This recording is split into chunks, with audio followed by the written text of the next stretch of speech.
Cover कर लेंगे, but सबसे पहले लिमिटेशंस ऑफ बोर थ्योरी। चलो बताओ, ये बोर मॉडल का लिमिटेशन क्या है? Yes, Bohr model, this is only applicable to hydrogen and hydrogen like, hydrogen and hydrogen like के लिए, यानी इसे only for mono electronic atom, सबके लिए नहीं है। और सेकंड इंपॉर्टेंट लिमिटेशन कि इसने ओनली एक ही नेचर बताया, कौन सा वाला? ओनली एक्सप्लेन अबाउट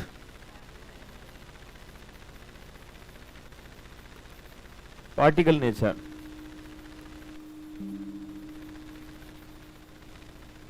अगर पार्टिकल नेचर बताएगा तो कौन सा नेचर नहीं बताएगा? Wave. Does not explain about wave nature. Wave nature के बारे में इसके पास कोई एक्सप्लेनेशन नहीं है। और अब अगर वो पार्टिकल है तो बाकी सब चीजें ठीक थी, एनर्जी, रेडियस, वेलोसिटी, बाकी मोमेंटम क्वांटाइज कर देना, बट वो पार्टिकल है नहीं है ओनली, वो तो वेव भी है। तो फिर कैसे इसके बारे में उसका रेडियस, वेलोसिटी और एनर्जी वो बता सकता है? ये बहुत बड़ा क्वेश्चन मार्क है। यानी कभी कभी ऐसा हो जाता है कि हम कुछ इतना काम कर रहे हैं, इतना कंट्रीब्यूट कर रहे हैं, बट आगे वाले को उसको कोई रिस्पेक्ट नहीं होती है। इनके साथ वैसे हो गया ना, कितना ये इनने क्या कंट्रीब्यूशन, कितना इनका इलेक्ट्रॉन की एनर्जी, वेलोसिटी, रेडियस, सब कुछ कैलकुलेट कर दी। आगे वाले साइंटिस्ट आके बोलते हैं कि ये राइट नहीं था, है ना? कैसा लगता होगा आपको? बट क्या करें, यही चलता रहता है। एक साइंटिस्ट आके अपना एक वर्क करता है, अपना वर्क पब्लिश करता है, दूसरा साइंटिस्ट आके उसको क्या करता है, उसके वर्क में क्या मिस्टेक थी, क्या उसका लिमिटेशन था, बस वही निकालता रहता है। बड़ी इंपॉर्टेंट है साइंस को आगे बढ़ाने के लिए, उसके और नए नए रिसर्च करने के लिए ये बहुत इंपॉर्टेंट है कि आगे वाले ने क्या बताया है, उसमें क्या मिस्टेक्स है, वो आप बताते चले जाएं, ठीक है ना? वो जब थियरी आई थी, आपको पता है बायो में डार्विन की जो थियरी आई थी, उसके कुछ दिनों बाद ही उस पर इतने, आप देखिए उसको उठा के देखे थोड़ा सा, उसके कुछ दिनों के बाद में लोगों ने उसमें बहुत सारे ऑब्जेक्शंस है, उसके बहुत सारे ऑब्जेक्शंस भी हैं कि ये थियरी में ऐसे ऐसे पॉइंट की लिमिटेशंस है, व्हाटएवर। आगे बढ़ते हैं नेक्स्ट। और क्या नहीं बताया इन्होंने?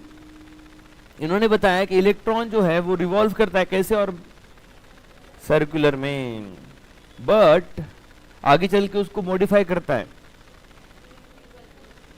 यस, कोई फील्ड लगाता है अपनी, है ना? समर में फील्ड लगाता है कोई, वो सोमरफील्ड क्या बोलता है कि ओनली ये सर्कुलर नहीं है, इलिप्टिकल भी है। और सिंपल लैंग्वेज में बोला जाए तो ओनली फर्स्ट शेल सर्कुलर घूम रहा है, बाकी सारे इलिप्टिकल घूम रहे हैं। यानी इसका जो बताना था कि सर्कुलर है ही नहीं, तो ये कैसा रेडियस, ठीक है ना? तो ये इसने बताया कि सर्कुलर वे में घूमते हैं, बट ऐसा नहीं है। और इन्होंने डज नॉट एक्सप्लेन अबाउट दो इफेक्ट, कौन सा? जब ये splitting of line in presence of electric and magnetic field.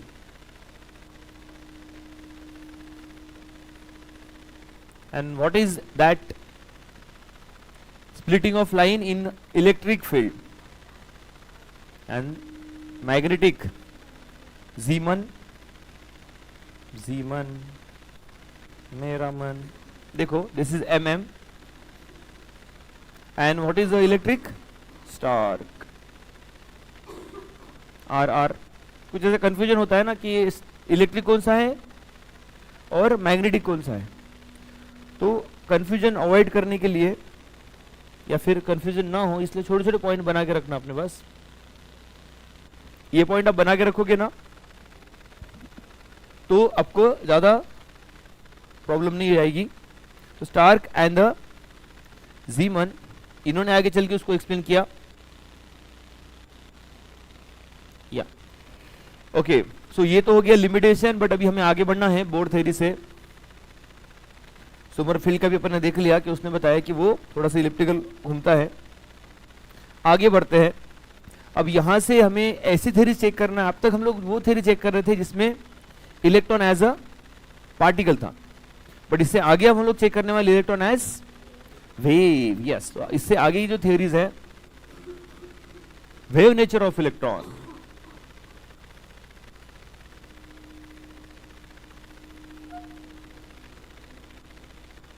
Electron का वेव नेचर, जिसका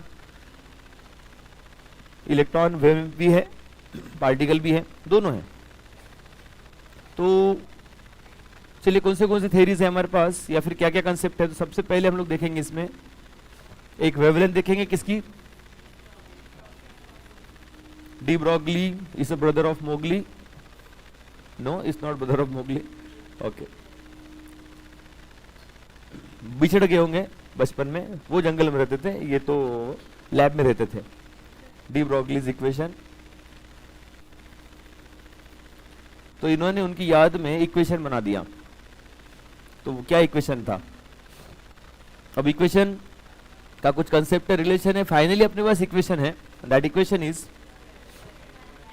इनकी वेवलेंथ है डी ब्रॉगली वेवलेंथ, बहुत famous, h by p, yes. and what is p,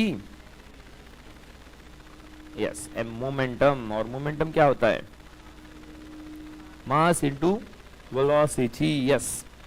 तो क्या रिलेशन है अपना डी ब्रॉगली के वेवलेंथ के साथ, की मास के साथ एंड वेलोसिटी के साथ, दोनों भी इनवर्स चल रहे हैं।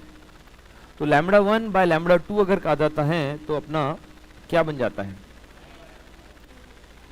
Yes, m2v2 bye m1v1। अब ये इस पे क्वेश्चन क्या क्या आते हैं, तो इस पे तो इतने डिफरेंट टाइप के क्वेश्चन आते हैं। डी ब्रॉगली वेवलेंथ कैलकुलेट करने, मोमेंटम कैलकुलेट करने, मास कैलकुलेट करने, वेलोसिटी कैलकुलेट करने, और उनका रेशियो भी ऑब्वियसली क्वेश्चन आएगा। अच्छा, क्या बोला आपने, वेवलेंथ का मास के साथ क्या रिलेशन बन रहा है,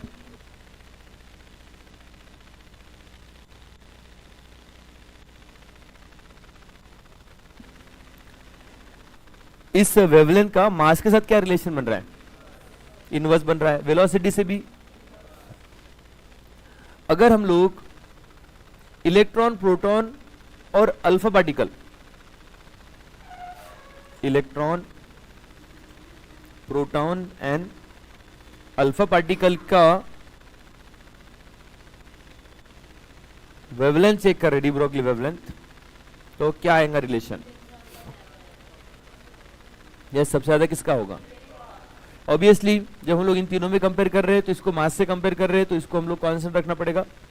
जब हम लोग जो इक्वेशन लेते हैं पीवी इज टू एनआरटी, किसी दो को कंपेयर कर रहे होते हैं तो बाकी को आर तो कांस्टेंट है। अगर मैं प्रेशर वॉल्यूम को कंपेयर कर रहा हूं तो मोल्स और टेम्परेचर यहाँ पे कांस्टेंट है, तो दिखती बात है कि अगर दोनों को कंपेयर कर रहे हैं तीसरे को कांस्टेंट रखना पड़ेगा, तभी हम लोग कंपेयर कर पाएंगे। तो क्या रिलेशन बनेगा डी ब्रॉगली वेवलेंथ का, किसकी वेवलेंथ ज्यादा होगी सबसे, यस ऑब्वियसली, है ना। इलेक्ट्रॉन, प्रोटॉन और अल्फा का मास कितना होता है आपको ऑलरेडी पता है, 4 होता है। और इन दोनों का रिलेशन क्या होता है मास में,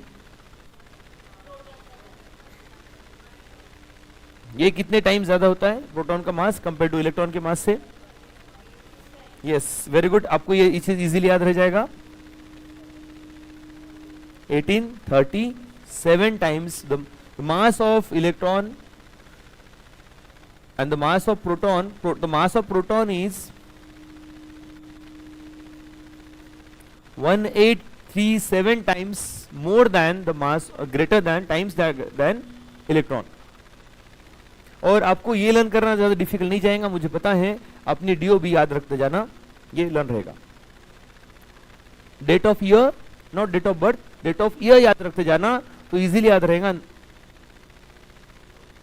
1837, हाँ थोड़ा इससे पहले का होगा बट मैनेज कर लेना, ठीक, ओके ओके यस। तो डी ब्रॉगली वेवलेंथ अपने पास बन गई। इस पे नंबर ऑफ क्वेश्चन अपने को मिलेंगे देखने, बहुत सारे क्वेश्चन आते डी ब्रॉगली वेवलेंथ पर, बट मुझे वो रिलेशन चाहिए, relation between D Broglie wavelength and bore. क्या डी ब्रोगली का कोई रिलेशन था बोर के साथ? चलो चलते हैं, बहुत बढ़िया है रिलेशन बिटवीन। इसमें जेई में क्वेश्चन आने लगे थे और आजकल नीट में भी आने लगे हैं। Relation between that de Broglie wavelength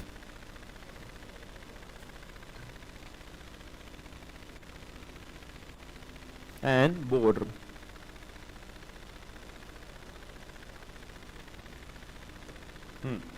तो क्या है रिलेशन? अपने बोर ने क्या बोला? बोर भैया क्या बता गए? बोर भैया ने क्या बोले? M V R is equals to N H by M V R, या M V R, yes, M V R is equals to N H by 2 pi. ठीक है। और अपने डी ब्रोगली भैया क्या बता रहे हैं? डी ब्रोगली वेवलेंथ क्या बता रही है? Lambda is equals to H by M V. हम ऐसा करते हैं कि कोई एक इक्वेशन को इसमें पुट कर देते हैं। ये हम लोग ऐसा करते हैं कि इस mv की वैल्यू जो है, ठीक है, इसको मैं इधर ले लेता हूं। अगर ये ऐसा है तो mv किसके बराबर? nh यहां पे r आ जाएगा, या फिर उसको बहुत सारे वे से हम लोग रिप्लेस कर सकते हैं। इसको इसमें पुट करें कि इसको इसमें पुट करें? क्या करें? इसको इसमें पुट कर दूं। कौन से वैल्यू में? इसको ऐसा रीअरेंज करता हूं थोड़ा सा मैं कि यहां पर ये h बाय एम वी बन जाए लैम्बडा के बराबर। तो उसके लिए इसको रीअरेंज कर देते हैं, h को here रख देते हैं, 2 पाई को उधर भेज देते हैं, 2 पाया उधर चल जाएगा, r उधर रह जाएगा, n इधर चल जाएगा, और ये एम वी तो यहां पे था, राइट है। तो ये h 2 पाई n इधर चला गया, यस। अब क्या कर सकते हैं? ये h बाय एम वी तो किसके बराबर है? लैम्बडा के बराबर है। तो अपना इक्वेशन बन जाएगा lambda is equals to 2 pi r by n।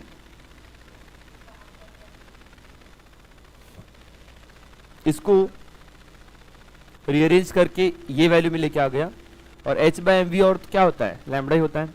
तो उसमें पुट कर दिया लैम्बडा की वैल्यू। अब पॉइंट ये है कि इसको थोड़ा सा इधर साइड में कर दो ना, तो n lambda is equals to, yes, 2 pi r is equals to n lambda. और ये 2 पाई r क्या होता है?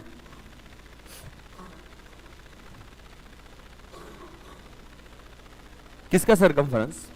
या सर्कल का जो होता है सरकमफरेंस। कभी कभी ये क्वेश्चन है, ये जेई का एक पीवाईक्यू है नीट में, तो उसने ओनली रिलेशन पूछा है। बट एक क्वेश्चन है जिसमें उसने क्वेश्चन किया, एक पीवाईक्यू है, इसमें क्वेश्चन किया था कि सरकमफरेंस कैलकुलेट करो इस 5th नंबर के शेल का जिसका वेवलेंथ इतना इतना है। यानी दोनों चीजें ऑलरेडी गिवन है, सरकमफरेंस कुछ रहा ही नहीं कैलकुलेट करने जैसा, बट हमें कंसेप्ट पता होना चाहिए तो ये इजी जाएगा। और क्वेश्चन आता है डी ब्रोगली वेवलेंथ कैलकुलेट करने के लिए सेकंड शेल पे। जब भी ऐसा आ गया वेवलेंथ कैलकुलेट करना है और सेकंड शेल वगैरह दिया, शेल के आइडिया किसने दिया था? शेल के बारे में बोर भैया बता गए। तो डायरेक्ट रिलेट कर देना, lambda is equals to 2 pi r by n। यहां पे r की वो सेकंड शेल की वैल्यू पुट कर देना। r का फॉर्मूला क्या था अपना? यस, ये 0.53 को a0 से इंडिकेट करते हैं, n स्क्वायर बाय z। ठीक है। तो यहां पर ये बहुत अच्छे रिलेशन बनने लग जाते हैं इन दोनों से। ओके, तो होप कि ये क्वेश्चन इसमें आपको बनेंगे, आपको ये कंसेप्ट समझ में आ जाएगा। इसके बाद में हम लोग आगे बढ़ते हैं, तो हमें एक चीज पता चलती है या फिर एक चीज आती है कि आप दोनों चीजें, इलेक्ट्रॉन की पोजीशन और उसका मोमेंटम, एक साथ नहीं बता सकते। कौन बता गए? कौन है वो जो ऐसा बताते हैं? Yes yes, exactly. कौन? आइसबर्ग, रेडबर्ग, मार्क जुकरबर्ग, अपना वो अपने दोस्त मार्क जुकरबर्ग, फेसबुक है ना ठीक है, ओके। तो यहां पर अपने पास है एक हाइजेनबर्ग था और एक हिंसबर्ग था। तो क्या है, हिंसबर्ग तो ऑर्गेनिक में आता है, अमाइन में, तो ये फिर हाइजेनबर्ग ही होगा, right.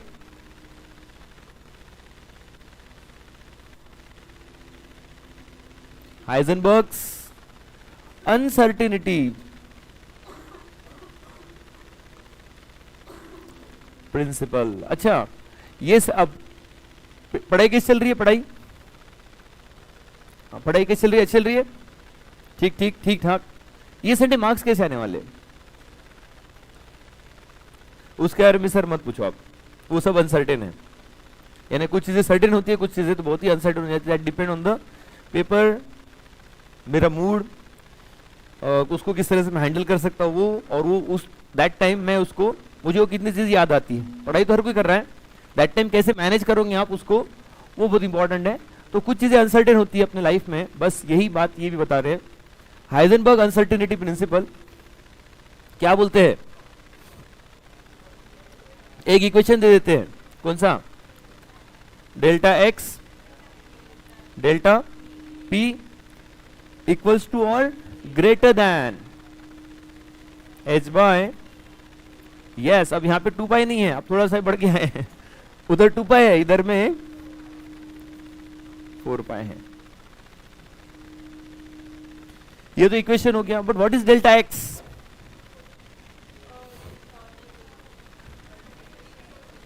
Uncertainty in position.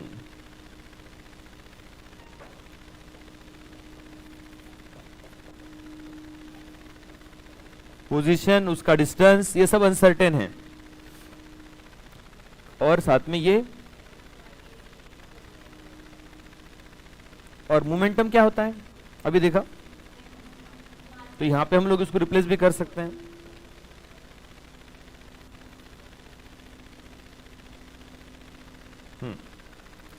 h by 4 पाई, ये दोनों तो कांस्टेंट है। इनका बोलना क्या है उसको समझ लेते हैं। Is not possible for microscopic element like electron proton, electron proton जैसे कुछ माइक्रोस्कोपिक एलिमेंट के लिए, पार्टिकल के लिए ये पॉसिबल नहीं है कि आप उसका साइमल्टेनियसली पोजीशन भी और मोमेंटम भी बता पाए, इज नॉट पॉसिबल। अगर आप जब ये बता रहे हैं तो इसको ये अनसर्टेन हो जाएगा, या फिर ये बता रहे हैं तो ये अनसर्टेन हो जाएगा, कोई ना कोई एक अनसर्टेन होगा, आप दोनों एट ए टाइम नहीं बता सकते। बट रिमेंबर, सबके लिए नहीं, किसके लिए, माइक्रोस्कोपिक पार्टिकल्स के लिए। बाकी के लिए बता सकते हैं कि उसकी पोजीशन क्या है, उसका मोमेंटम क्या है ना, उसकी वेलोसिटी क्या है, बता सकते हैं। But in case of microscopic elements उसके लिए बता पाना डिफिकल्ट हो जाएगा। ये बताया है अपने इस प्रिंसिपल ने। तो ये हाइजेनबर्ग का प्रिंसिपल क्या सबके लिए एप्लीकेबल है ना, किसके लिए एप्लीकेबल है, yes, this is for microscopic particle like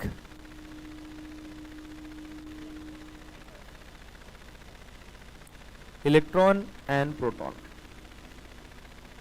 उसके लिए कि आप दोनों चीज साथ में नहीं बता सकते। इसमें नंबर ऑफ क्वेश्चन आ सकते हैं। क्या क्वेश्चन आते हैं बताओ जरा, हमने नंबर ऑफ क्वेश्चन सॉल्व किए, इस पे कल भी सॉल्व कर रहे थे। डेल्टा पी देकर डेल्टा एक्स निकालो, ठीक है, एक क्वेश्चन। दूसरा, डेल्टा एक्स देकर डेल्टा पी निकालो, हाँ, दूसरा क्वेश्चन।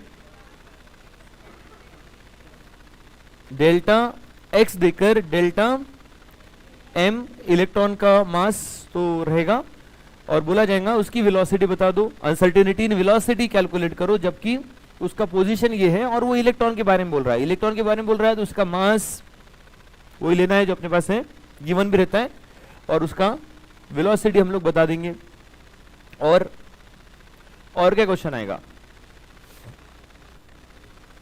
इसमें, एक क्वेश्चन आता है कि जब ये इसके बराबर हो जाए, थ्योरेटिकल क्वेश्चन बहुत आता है इस पे, पीवाईक्यू है, जब ये uncertainty in position is equal to uncertainty in momentum, then क्या बनेगा इक्वेशन। या फिर जब ये इसके बराबर हो जाए तो उसकी वेलोसिटी क्या होगी या फिर उसका मास क्या होगा, दोनों पे क्वेश्चन आते हैं। तो आप आगे जाते हैं, बताओ ना मुझे, अगर दोनों इक्वल हो जाए, इफ डेल्टा एक्स बराबर delta P, then what is uncertainty in velocity, the value of uncertainty in velocity.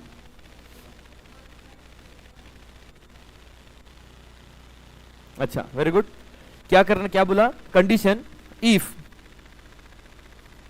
Delta x किसके बराबर, डेल्टा पी के बराबर, तो बोल क्या रहा है, देन डेल्टा वी की वैल्यू बता दे। यस, कल इसको राजेश्वर ने बड़े अच्छे से समझाया था, बताए क्या किया था राजेश्वर। या उसको ऐसे कंसीडर किया कि यहां पर ये इसके बराबर है, तो ये डेल्टा पी स्क्वायर हो गया, that is equals to h by 4 pi हो गया। फिर इसको हमने ले लिया, ओपन कर लिया, ये तो होता है delta m square into delta V square which is equals to h by 4 pi. अब बोला है इसकी वैल्यू, तो इसको इधर लेके चले गए, h बाय 4 पाई। आगे अब इसको डेल्टा वी चाहिए अपने को। अच्छा, एंड देयरफॉर ये बन जाएगा अंडर रूट में h बाय, ये 4 को बाहर निकाल लेंगे,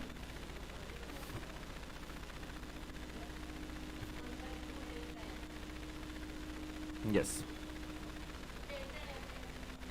डेल्टा m यहां पे पाए, और इसको भी बाहर,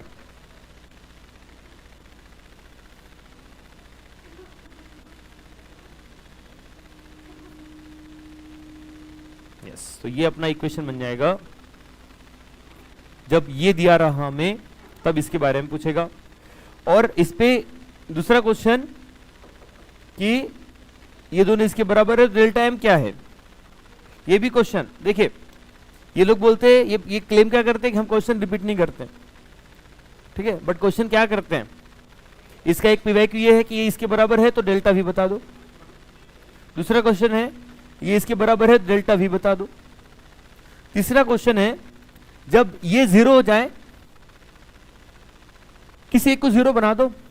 एक क्वेश्चन है कि delta X uncertainty in velocity speed, uncertainty in position is zero, then what is uncertainty in momentum. Question समझ में आया? ले लो ना एक पॉइंट, आप भी ले लो कि if delta X is zero, then what is delta P, uncertainty in position is zero, then uncertainty in momentum, yes, कितनी, जीरो नहीं होंगी, यस, इन्फिनिटी हो जाएगी।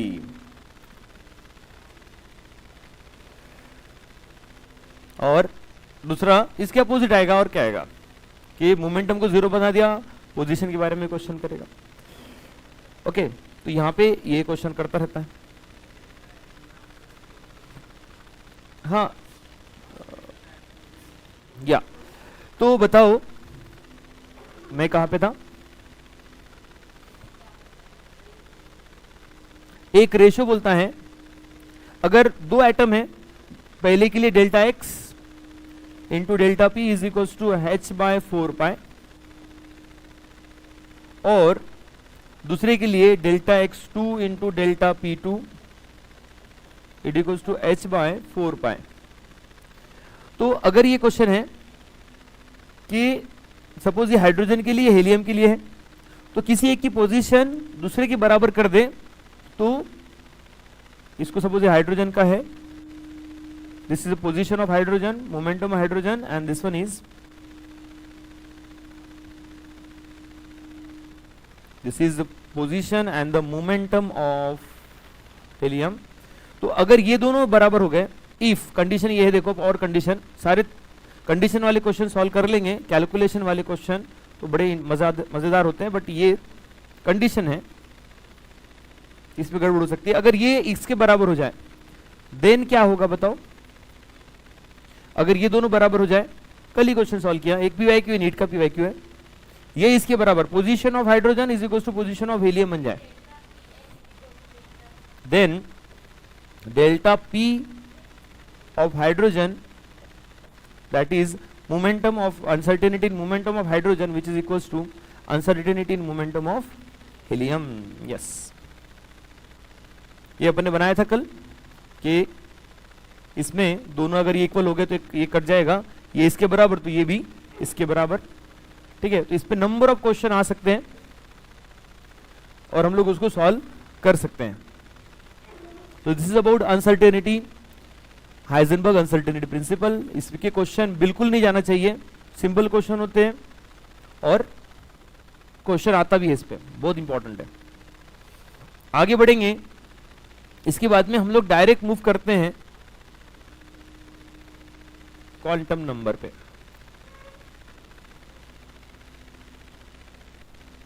तो क्वांटम नंबर होता क्या है?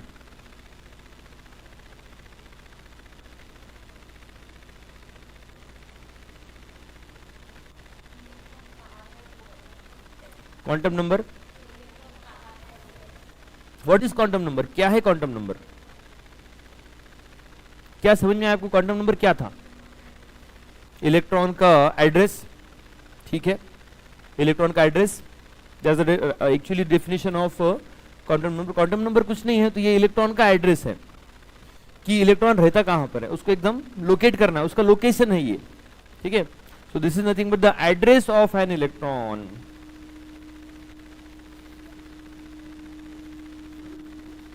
तो आपका एड्रेस क्या है? अर्थ, ठीक है, अर्थ। उसको थोड़ा जूम इन करेंगे तो पता चलेगा कि उसमें बहुत सारे कंटिनेंट है। तो हम लोग एशिया में रहते हैं, फिर और उसको थोड़ा जूम इन करेंगे तो एक महान, यस, भारत, इंडिया, ठीक है, उसका मैप बता रहा था मैं थोड़ा, उसमें महाराष्ट्र, और उसमें से एक सिटी में हम लोग रहते हैं, ठीक है। अब ये सिटी में भी बहुत सारे अलग अलग एरिया होंगे और वहां पे भी फिर एरिया में भी फिर कुछ कॉलोनीज होंगी, उस कॉलोनी में भी कुछ मिस गली वगैरह होंगी, गली गली रहती है, और फिर वहां पे कुछ कॉम्प्लेक्स होंगे। वहां पर कॉम्प्लेक्स में फिर आपका पास ये होगा फर्स्ट फ्लोर, सेकंड फ्लोर, उसके अंदर जाएंगे थोड़ा सा तो फिर उसको नंबर दिए रहते हैं कि 208, 308, 301 वगैरह वगैरह, ठीक है ना। तो उसमें से फिर हम लोग अलग अपने जो क्लासरूम है इसको भी हम लोग नेम दे देते हैं, है ना, कि सन है, सन तो नहीं है, सन नहीं है अपने आप, है ना, सब मून है, अर्थ है, सब चीजें है, सन नहीं है, यस। तो मून है, तो मून में हम लोग रह रहे हैं, और मून में भी मैं और पोजीशन भी लोकेट कर सकता हूँ कि कौन से बेंच पे बैठा है और कौन से, और एक बेंच पे अगर दो लोग बैठे हैं तो वो कौन सा, इधर के साइड का कि इधर के साइड का। ऐसा ही इलेक्ट्रॉन का प्रॉपर एड्रेस देने का काम कौन कर रहा है? क्वांटम नंबर दे रहा है। और कितने क्वांटम नंबर है अपने पास? विचार दे,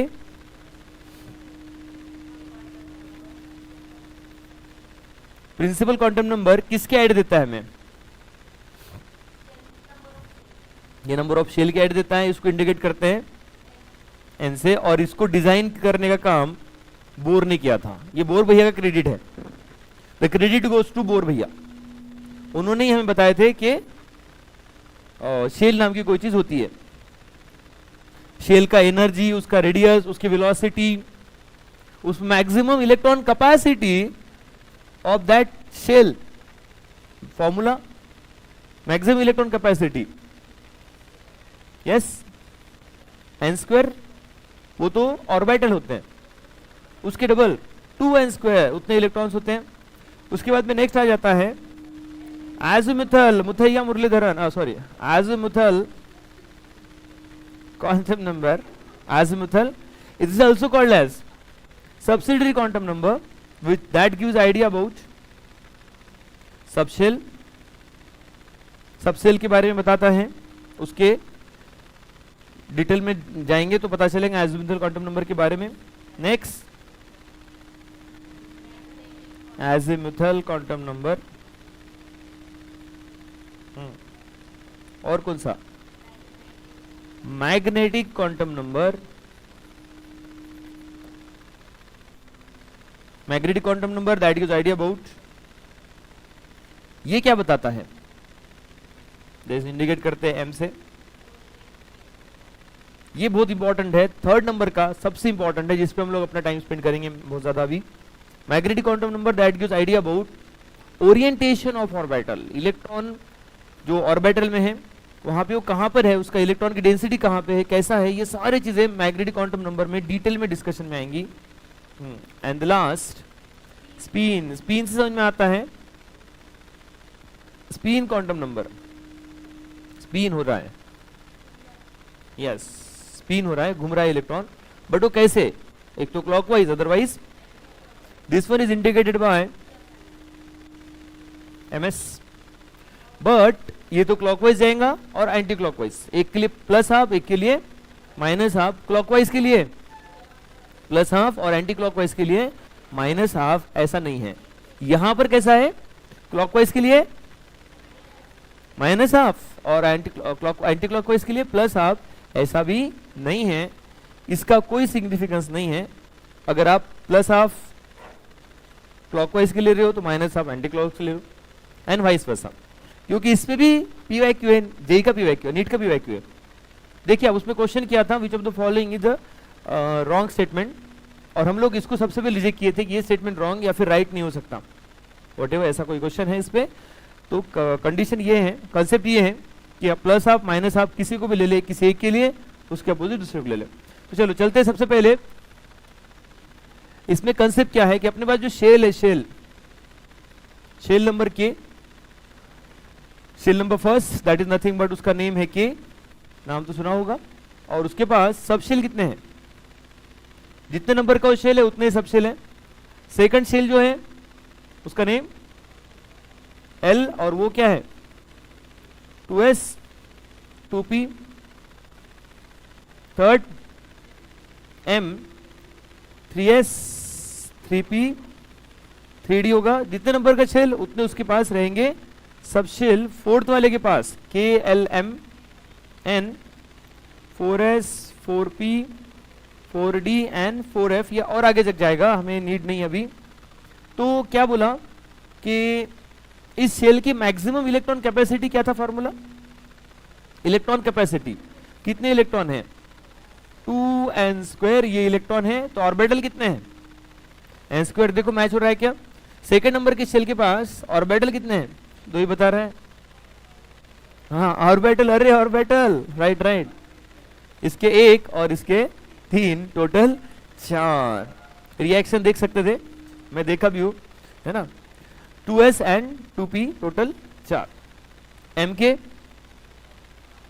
यानी थर्ड का ऑब्वियसली 9 बन जा रहा है, और 9 की डबल यानी हर ऑर्बिटल में each orbital 2 electron, 9 orbital 18 electron, that's the capacity for third number के जो शेल में रहेगी।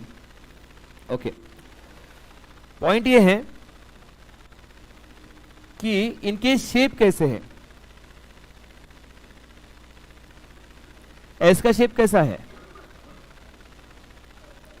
एस का जो शेप है वो स्पेरिकल है, और पी का जो शेप है वो डंबल है, और डी का जो शेप है वो डबल डंबल है, और एफ का जो है ना वो बड़ा ही कॉम्प्लिकेटेड है, डाउट अपना थोड़ा सा डिफिकल्ट है उसका बताना कि कैसे उसका शेप है, बट कॉम्प्लिकेट हम लोग बोल देते हैं उसके केस में। डोनट्स के जैसा उसका कुछ अपना एक शेप है, बट ये शेप कौन से बेसिस पे हम डिसाइड कर रहे हैं, ये शेप का मीनिंग क्या है यहाँ पर, यहाँ पे इसका मीनिंग है कि एस के इलेक्ट्रॉन अराउंड द न्यूक्लियस ऐसे रिवॉल्व करते हैं, गर गर गर गर गर गर गर गर, लाइक स्पेरिकल। पी के इलेक्ट्रॉन अराउंड द न्यूक्लियस ऐसे रिवॉल्व करते हैं, और इसमें भी एक बड़ा इंटरेस्टिंग पॉइंट ये है कि ये न्यूक्लियस है, जैसे यहाँ पर s की इलेक्ट्रॉन न्यूक्लियस है ना, न्यूक्लियस के पास में मिल जाएंगे आपको, near the nucleus electron density बहुत ज्यादा है, ठीक है, near the nucleus electron density बहुत ज्यादा है, जैसे दूर जाएंगे इलेक्ट्रॉन डेंसिटी कम होती जाती है, वैसा है इसमें। बट p में वैसा नहीं, near the nucleus electron density 0 है, यहाँ पे इलेक्ट्रॉन डेंसिटी नहीं, यहाँ पे तो नोड है, नोडल पॉइंट है, इलेक्ट्रॉन मिलता ही नहीं वहां पर, ठीक है। फिर जैसे जैसे दूर जाएंगे ना, जैसे ये रिलेशन चल रहा है एकदम अपने पढ़ाई जैसा, पढ़ाई के पास तो हम लोग भटकते भी नहीं है, जैसे जैसे दूर जाएंगे तो हम मिलने लगते हैं, दिस वन। बट और जितना दूर जाओगे भी तो कहां तक जाओगे, है ना, फिर और इलेक्ट्रॉन डेंसिटी कम हो जाती है और दूर जाएंगे तो ये होती है p के इलेक्ट्रॉन। क्या बताया मैंने, p में कैसा होता है, न्यूक्लियस के पास electron density 0 for p electron, थोड़ा दूर जाओगे तो इलेक्ट्रॉन डेंसिटी बढ़ते जाएगी, इलेक्ट्रॉन मिलने की प्रोबेबिलिटी बढ़ते जाएगी, और फिर एक डिस्टेंस के बाद में वो और कम होते जाएगी। ऐसा उसका भी नहीं होता है, अगर हम लोग इसको देखें तो आपको समझ में आ जाएगा कि इलेक्ट्रॉन डेंसिटी बढ़ रही है एंड देन सडनली फिर और कम हो रही है, फिर यहाँ पे इलेक्ट्रॉन नहीं मिलेंगे, इसके यहां पर भी नहीं मिलेंगे इलेक्ट्रॉन, ठीक है, इलेक्ट्रॉन डेंसिटी। ओके, तो ये है इसके शेप के बारे में पॉइंट। इसे को डिटेल एक्सप्लेन करने के लिए आता है। अच्छा, उससे पहले हमारे पास एजिमुथल क्वांटम नंबर के बारे में कुछ आइडिया बता दूं।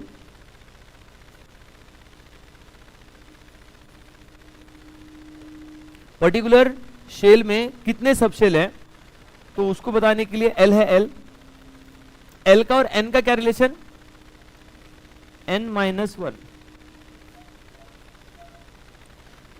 क्योंकि L की वैल्यू जो N की वैल्यू तो 1 से स्टार्ट होती है, 1 2 3 4, बट L की वैल्यू 0 स्टार्ट होती है, 0 1 2 3, 0 1 2 3 4, 0 stand for S P D N F,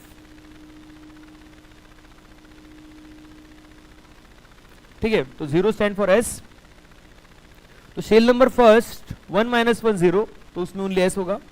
shell number 2 2 -1 यानी 1, तो उसमें S और P दोनों होंगे। शेल नंबर 4 4 -1 3, तो उसके पास S P D और F चारों होंगे, ठीक है, एंड सो ऑन, आगे जाएंगे तो वैसे। सो ये है एजिमुथल क्वांटम नंबर का पॉइंट। सबसे इंपॉर्टेंट है हमारे लिए थर्ड नंबर का quantum number, that is magnetic quantum number. और इसने क्या ही चीज एक्सप्लेन किया है, देखो अब magnetic quantum number that gives idea about orientation of orbital. S के बारे में बताया जाए तो एस के इलेक्ट्रॉन कहां मिलते बोला, कैसे मिलते हो, अभी बोला अपन ने सर्कुलर के स्पेरिकल। अच्छा, सर्कुलर बोलना और स्पेरिकल बोलने में क्या डिफरेंस है, सर्कुलर यानी 2 डायमेंशनल पे है, प्लेन पर है, यानी किसी एक डायमेंशन में नहीं है। सर्कुलर मैं बोल रहा हूं, इसका मीनिंग है कि एक्स और वाई पे होगा, जेड पे नहीं होगा, एक्स और जेड पे होगा, वाई पे नहीं होगा, किसी एक पे। बट अपन ने क्या बोला उसके लिए, स्पेरिकल बोला, आपने बोला स्पेरिकल। स्पेरिकल का मीनिंग इलेक्ट्रॉन सारे एक्सिस पे है, एक्स पे भी वाई पे भी है, तो जेड पे सारे प्लेन पर है। तो मेरा एक क्वेश्चन ये है, एस के इलेक्ट्रॉन कहां नहीं मिलते हैं, कौन से प्लेन पर नहीं मिलते, ऐसा क्वेश्चन आता है तो उसका आंसर क्या होगा। आप सभी सब्जेक्ट की स्टडी करते हो, सपोज तो फिजिक्स, केमिस्ट्री, बायो, या आगे में सपोज लगाया था सपोज लगाया था, नहीं ऐसे मतलब कैसे मैथ में लगाते हैं ना, suppose this is consider x, आप पढ़ाई कर रहे हो, मैं ऐसा नहीं बोलता हूं, मैं तो अंडरस्टैंडिंग के लिए। तो तीनों सब्जेक्ट की आप स्टडी कर रहे हो, तो किसकी स्टडी आप 0 कर रहे हो, किसकी स्टडी नहीं कर रहे हो, मैथ्स की, मैथ्स तो नहीं है अपने पास, ठीक ना।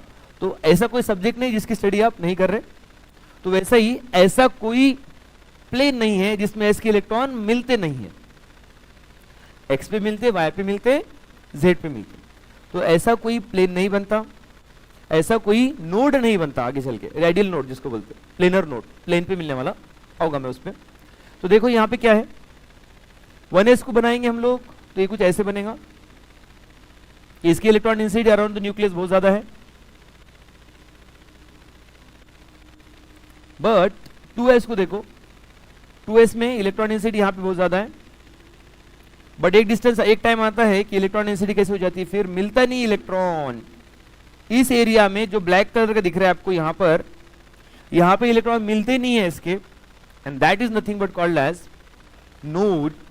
बट फिर और एक एरिया आता है जहां पे s के इलेक्ट्रॉन मिलने लगते हैं 2s के लिए, तो वो ये एरिया है जहां पे s के इलेक्ट्रॉन मिल रहे हैं। तो इन केस ऑफ s 2s इसके पास ऐसे कितने नोड है सरफेस पे बन रहे हैं, एक सरफेस ऐसा बन रहा है कि जहां पे इसके इलेक्ट्रॉन मिल नहीं रहे हैं, so this is called as nodal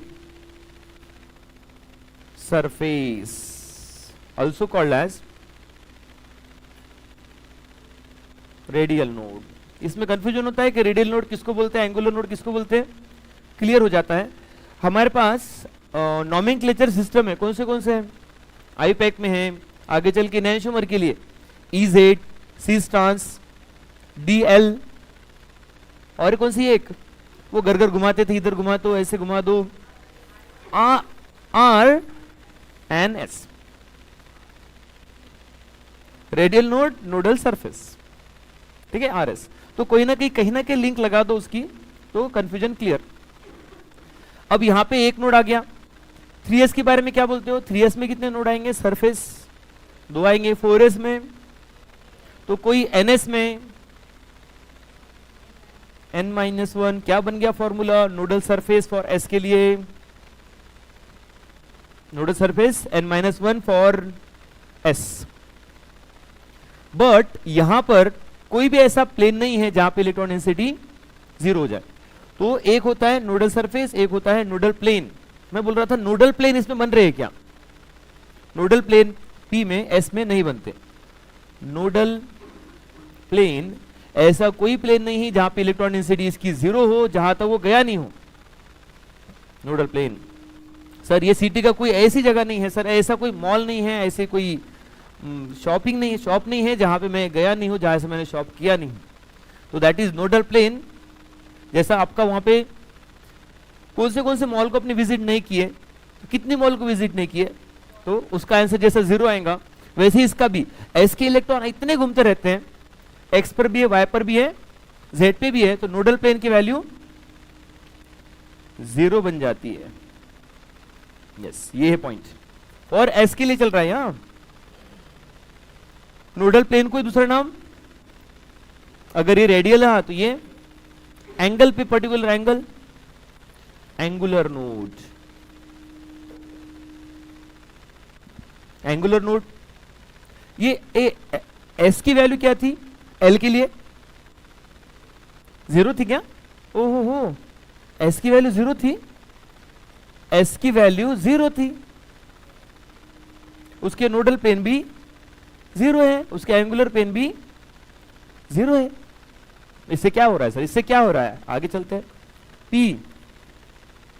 P में चेक करते हैं, पी में तो ये तो 2p स्टार्ट होता है।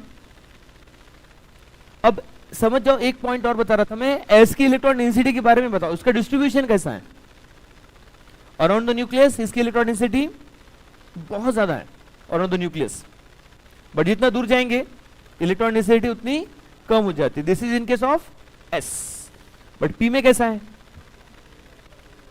न्यूक्लियस सेंटर पे इलेक्ट्रॉन डेंसिटी 0 है, और जैसे दूर जाएंगे इलेक्ट्रॉन डेंसिटी बढ़ती है एंड देन कम होती है।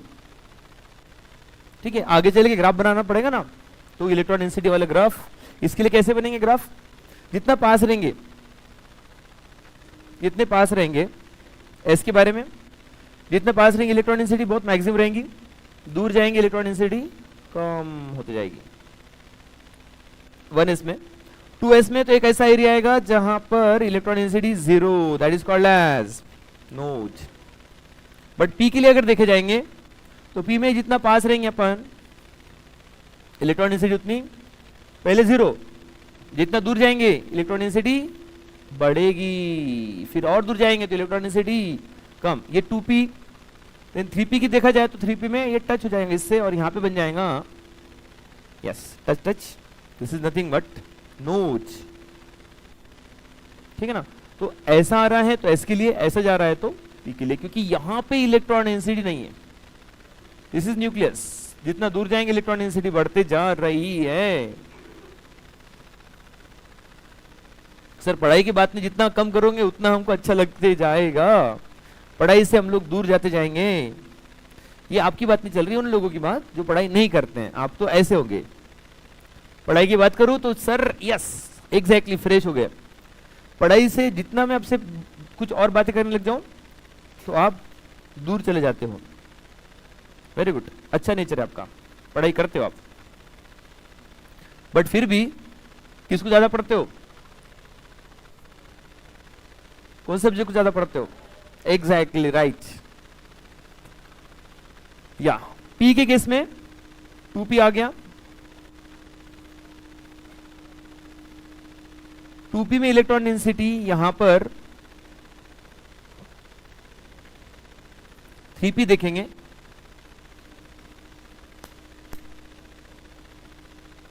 थ्री पी में ऐसा है कि हम लोग देखे 3p में यहां पे इलेक्ट्रॉन मिल रहे, बट फिर एक ऐसा एरिया आता है जहां पे इलेक्ट्रॉन डेंसिटी मिलना बंद हो जाती है, और फिर उसके बाद में एक ऐसा एरिया आता है जहां पे इलेक्ट्रॉन डेंसिटी और रहती है।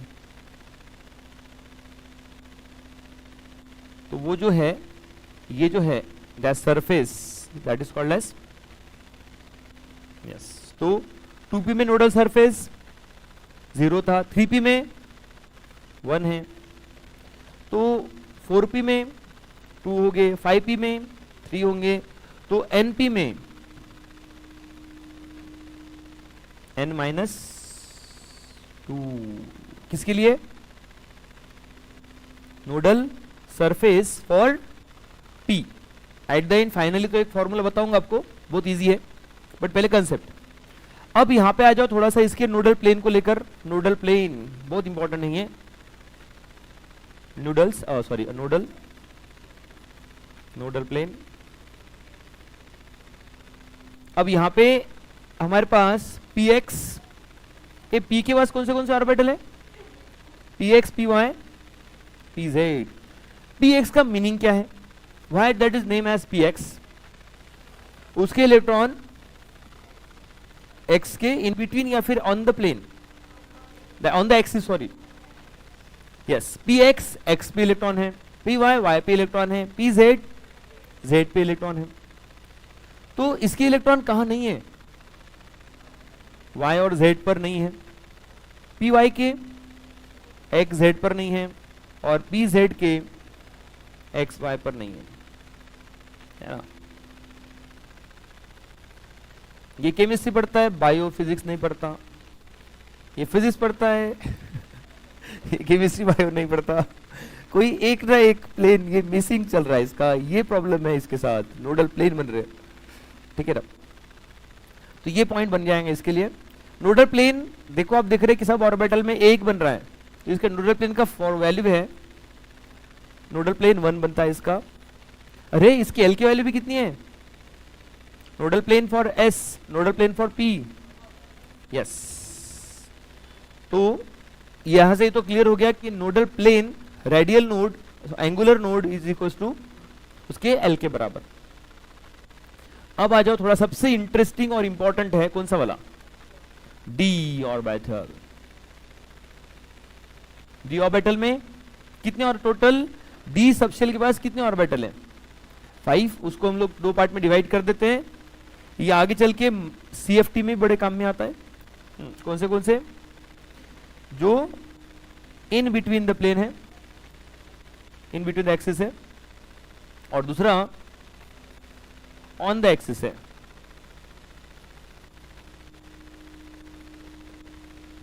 हाँ, तो इन बिटवीन वाले कौन से? DXY, DYZ, DXZ, इसका मीनिंग इसके इलेक्ट्रॉन कहाँ मिलते हैं, एक्स और वाई के बीच में मिलते हैं, ठीक है, वाई जेड पे मिलते हैं, एक्स और जेड के बीच में मिलते हैं। और ऑन द एक्सिस का meaning D X square Y square, इसके इलेक्ट्रॉन कहाँ मिलते हैं, एक्स पे मिलते हैं और वाई पर मिलते हैं, और इसमें डी जेड स्क्वायर जेड पे मिलते हैं।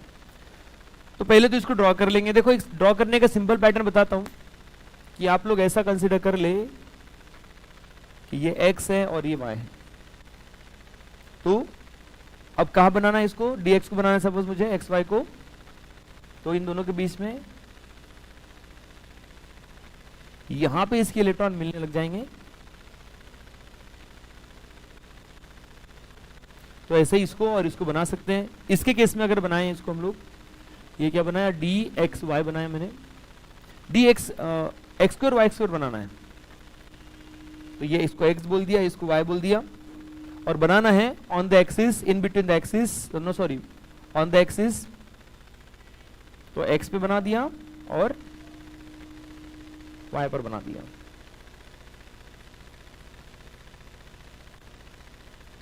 तो इसके इलेक्ट्रॉन कहां पर नहीं है आप देखोगे तो इसकी 45 डिग्री के एंगल पे यहां पर 45 डिग्री से यहां पे इलेक्ट्रॉन नहीं मिल रहे यहां पे। और डी जेड स्क्वायर तो और भी इंटरेस्टिंग है, जेड में अपने को 2 ऑर्बिटल बनाना है, बट दोनों जेड पे ही बनाना है, तो हम लोग इसको जेड बोल दे रहे हैं। ये एक छोटू और बाद में थोड़ा उससे मोटू, दोनों को बना दिया जाए यहां पर। बट इसके केस में एक स्पेशल पॉइंट क्या होता है कि यहां पर रहती है एक रिंग, इसमें आती है एक रिंग जहां पे इलेक्ट्रॉन डेंसिटी 0 हो जाती है। अब एक इन केस ऑफ या तो in between axis on the axis D orbital start कहां से होता है, डी ऑर्बिटल 2D में होता है 3D में होता है, 3D, तो 3D में इसकी वैल्यू 0, 4D में इसकी वैल्यू 1, 5D में 2 और ND में टोटल, ND में n माइनस,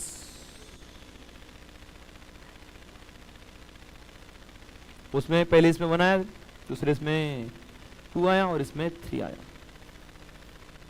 और इसके ये तो कौन सा नोड हो गया, ये रेडियल नोड हो गया।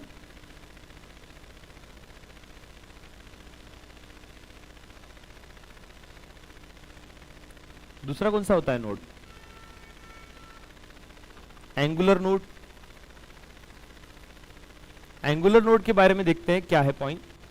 तो इसके डी एक्स वाई पर इलेक्ट्रॉन कहां पर नहीं है, कौन से ऐसे प्लेन हैं जहां पर इलेक्ट्रॉन नहीं मिल रहे, y z और X Z, D Y Z X Y X Z and D X Z X Y Y Z. और in case of D X square Y square, तो वहां पर क्या बताया, D X square Y square पे एक क्या बन रहा है, 45 डिग्री का एंगल बन रहा है जहां पे इलेक्ट्रॉन डेंसिटी 0 है। और सबसे इंपॉर्टेंट तो डी जेड स्क्वायर है कि वहां पे बन जाती है एक बढ़िया सी रिंग बन जाती। बट इतने सारे सब चीजें अंडरस्टैंड, ये तो कंसेप्ट हो गया, इसको अंडरस्टैंड करने के लिए हमारे पास फॉर्मूलेज आ जाते हैं, उससे सारा कंसेप्ट बहुत इजी हो जाता है। क्या है फॉर्मूला, कि अगर हमें कैलकुलेट करना है एंगुलर नोड, तो कुछ नहीं भैया, एंगुलर नोड कुछ नहीं है, क्या है, इसके बराबर है एंगुलर नोड। अगर देखा जाए तो एस के लिए 0 था, यानी रेडियल नोडल प्लेन, पी के लिए 1 था और डी के लिए 2 था। ये किसकी वैल्यू है, 0 1 2, that is value of L. Yes, तो ये एल के बराबर रेडियल नोड, एंगुलर नोड, और इसका रेडियल नोड यानी नोडल सरफेस, उसकी वैल्यू क्या बन रही है, उसका क्या बन रहा है फॉर्मूला, जिसको हम लोग अप्लाई करके इसके आंसर निकाल सकते हैं। Radial node L N minus L plus 1, ठीक है। एंड देयरफॉर टोटल नोड का क्या बन रहा है, ये minus L plus L n minus 1, that is nothing but total node. 5D में टोटल कितने नोड हैं उसको एक्सप्लेन करने के लिए आप बताओ पहले एंगुलर नोड कितने हैं, angular node and radial node. Actually वो ऐसा है,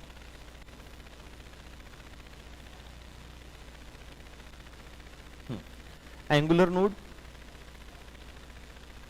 5D के लिए एंगुलर नोड कितने होंगे, देखो जब भी कभी आए तो ये मत देखो ये 5D है कि 6D क्या है, एंगुलर नोड आ गया तो उसका ओनली ये देखो D 2, रेडियल नोड है तो उसके लगा दो ये फॉर्मूला।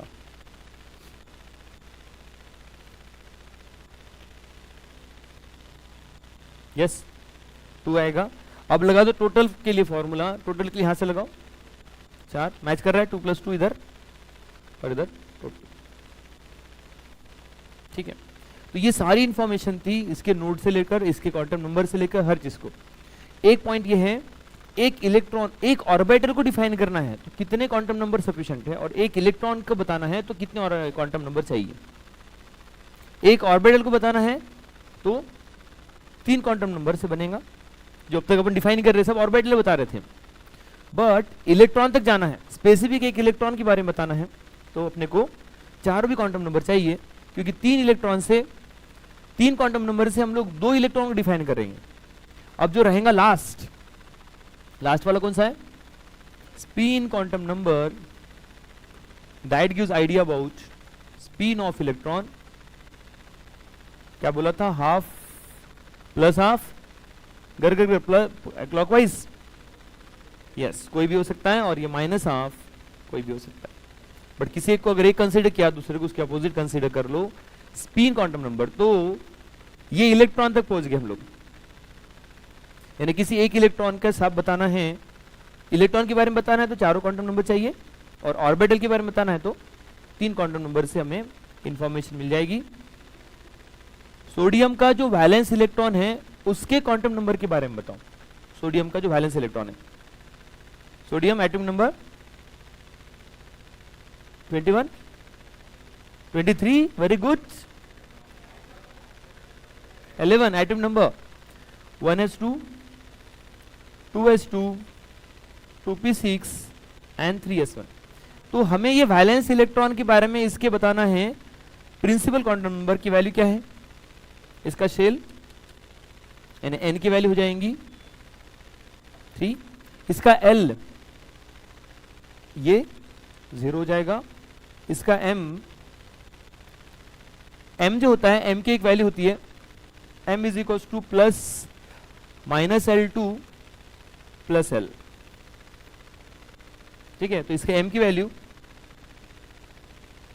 क्योंकि यहां पर ये 0 है तो 0 से ये 0 ही रहेगा, और इसका ms मैग्नेटिक क्वांटम नंबर, आप इसको प्लस हाफ ले लो और माइनस हाफ ले लो,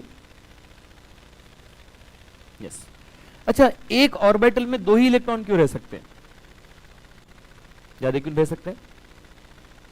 फॉर एग्जांपल एक ऑर्बिटल में यहां पे एक इलेक्ट्रॉन है तो उसको हम लोग प्लस हाफ ले लिया, दूसरा इलेक्ट्रॉन है उसको माइनस हाफ ले लिया, तो दोनों के सारे चीजें डिफरेंट हो सकते हैं। जैसे फॉर एग्जांपल Mg के ले लो ना, Mg में 2 इलेक्ट्रॉन है, तो Mg के केस में इसका ये सब सेम रहेगा यहां तक, एक्सेप्ट मैग्नेटिक का उसका स्पिन क्वांटम नंबर, इसको प्लस हाफ दिया तो इसको माइनस हाफ। तो 2 इलेक्ट्रॉन के मैक्सिमम कितने क्वांटम नंबर सेम हो सकते हैं, 3, but all the 4 quantum number are not identical for 2 electron. किसने बताया था? ये एक प्रिंसिपल है, ये एक रूल है, ये एक स्टेटमेंट है किसी एक लॉ का, that is Pauli's exclusive principle है कि all the 4 quantum number are not identical for 2 electron. अगर मैंने यहां पे एक और इलेक्ट्रॉन पुट कर दिया तो ये कौन से रूल को वॉलेट करता है, किसको फॉलो नहीं करता है? ये पॉलीज एक्सक्लूसिव प्रिंसिपल को फॉलो नहीं करता। तो किसने बताया था कि एक ऑर्बिटल की मैक्सिमम कैपेसिटी 2 इलेक्ट्रॉन की है? पॉलीज की है। और यही 3 ऐसे प्रिंसिपल है जो हमें इलेक्ट्रॉनिक कॉन्फ़िगरेशन बताते हैं। प्रिंसिपल नंबर 1 कौन सा प्रिंसिपल? पहला प्रिंसिपल जो इलेक्ट्रॉन की एनर्जी के बारे में बताएगा, उसके ऑर्बिटल की एनर्जी के बारे में, ऑफ बाउ। कौन सा रूल है जो हमें एनर्जी बता सकते हैं, किसकी एनर्जी ज्यादा होगी कम होगी? That rule is nothing but n+l rule. उसके बाद में इलेक्ट्रॉन को फिल करना है तो पहले कैसे फिल करें? सिंगली फिल, बाद में उसको पेयरिंग करें, Hund's rule. And then third वाला कि एक ऑर्बिटल की मैक्सिमम कैपेसिटी 2 इलेक्ट्रॉन की है और all the 4 quantum number identical नहीं हो सकते। किसने बताया? ये 3 प्रिंसिपल का यूज करके इलेक्ट्रॉनिक कॉन्फ़िगरेशन हम लोग बना सकते हैं, जिसका डिटेल में हम लोग केमिकल बॉन्डिंग और पीरियोडिक टेबल में इलेक्ट्रॉनिक कॉन्फ़िगरेशन चेक कर रहे होंगे। तो इस लेसन में इतने सारे पॉइंट्स हैं, ठीक है। एट द एंड ये सारे पॉइंट्स हैं अपने इस लेसन के लिए, सफिशिएंट है। तो चलो दोस्तों, अपना यहाँ पे क्लास खत्म होता है। आपको अगर ये वीडियो पसंद आए होगी तो इसको लाइक कीजिए, चैनल को सब्सक्राइब कीजिए और इसको ज़्यादा से ज़्यादा लोगों तक शेयर कीजिए। बाकी हम लोग कल मिलते हैं। चलो बाय।